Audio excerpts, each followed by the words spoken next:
le peuple amérindien entretenait un magnifique équilibre entre la terre et le ciel.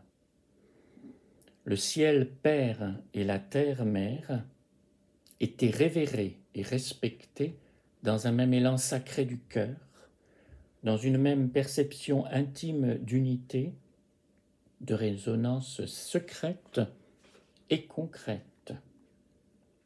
J'adore l'idée selon laquelle Dieu se réfère, si on le choisit, à une racine étymologique qui veut dire le jour, la clarté, ce qui permet de voir.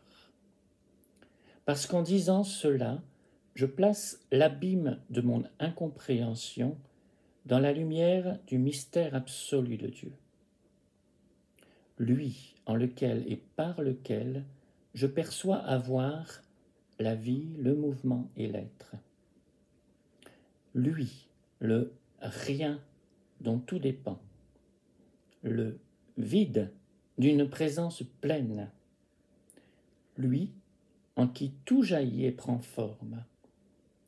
Lui, par qui tout subsiste et se transforme. Eh bien, me voici dépassé de toutes parts. Tant mieux, il est mon dépassement, ma référence sans fond ultime.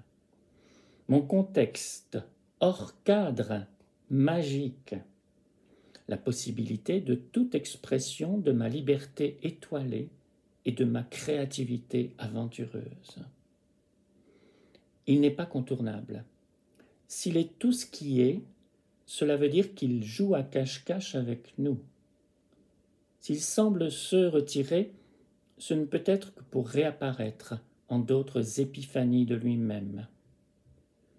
Il est le mystère, l'ouvert, le mouvement, le repos. Il est le flou, le flux, le fluide et pourtant le plus absolument tangible et cohérent des êtres. Il est à la fois totalement inconcevable, et je perds mon temps à essayer de le décrire, et en même temps tout à fait participable à l'intérieur d'une relation où il apparaît comme créateur et acteur originel. Pas simple. Mais les enfants envisagent la question avec plus de facilité et de justesse que nous.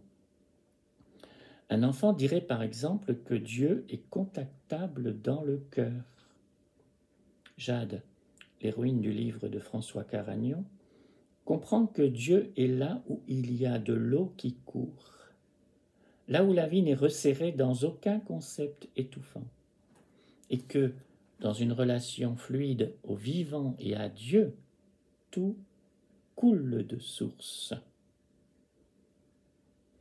Cette relation avec la source de tout, avec la source en tout, a le pouvoir de réveiller une énergie unifiante, vivifiante et pétillante.